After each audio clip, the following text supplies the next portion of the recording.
సంవత్సరాల తరబడి ఎన్ని మందులు వాడినా మీ మోకాల నొప్పులు తగ్గట్లేదా? ప్రాణ పెయిన్ క్లినిక్ లో అత్యాధునిక చికిత్స. ఏపీలో ఉచిత బస్సు ప్రయాణం ఎప్పుడు? ఇప్పుడు రాష్ట్రంలో మహిళల మదిలో ఉన్న ప్రశ్న ఇదే.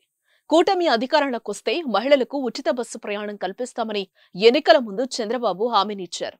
ఇప్పుడు ఆయన సీఎం అయ్యారు. దీంతో ఉచిత బస్సు ప్రయాణం కోసం మహిళలు ఎదురు చూస్తున్నారు. ఈ హామీ అమలయ్యేది ఎప్పుడంటూ గ్రామ పట్టణాల్లో చర్చ జరుగుతోంది.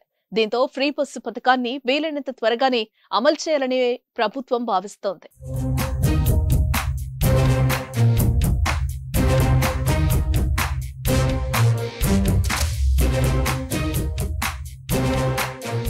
సీఎం అయ్యాక 5 హామీలపై సంతకం చేసిన చంద్రబాబు మహిళలకు ఉచిత బస్సు ప్రయాణంపై కసరత్తు చేస్తున్నారు. 5గురు సభ్యులతో ఓ కమిటీని కూడా ఏర్పాటు చేశారు. ఈ కమిటీ మహిళలకు ఉచిత బస్సు ప్రయాణం అమలవుతున్న కర్ణాటక, తెలంగాణలో పర్యటించి పథకం అమలును పరిశీలించింది.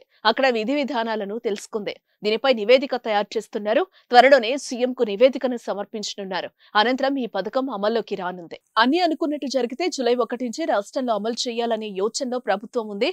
దీనిపై 2-3 రోజుల్లో అధికారిక ప్రకటన రానున్నట్లుగా తెలుస్తోంది. రేవంత్ రెడ్డి సర్కార్ అనుసరిస్తున్న విధానాన్నే ఏపీలో కూడా అనుసరించారని సీఎం భావిస్తున్నట్లుగా సమాచారం. అయితే రాష్ట్ర వ్యాప్తంగా కాకుండా ఫ్రీ బస్సు జిల్లాకే పరిమితం చేయాలని ఆలోచిస్తున్నట్టుగా వార్తలొస్తున్నాయి. తెలంగాణలో మహిళలకు ఉచిత ఆర్టీసీ బస్సు ప్రయాణం ప్రకటించగానే ఆటో డ్రైవర్ల నుంచి తీవ్ర వ్యతిరేకత వ్యక్తం కావడంతో ఆటో డ్రైవర్లకు ఇబ్బంది లేకుండా దీన్ని అమలు చేయాలనే యోచనలో చంద్రబాబు ఉన్నారు. మరి ఫ్రీ బస్సు పథకాన్ని ఎలా అమలు చేస్తారో చూడాలంటే కొన్ని రోజులు ఆగాల్సిందే.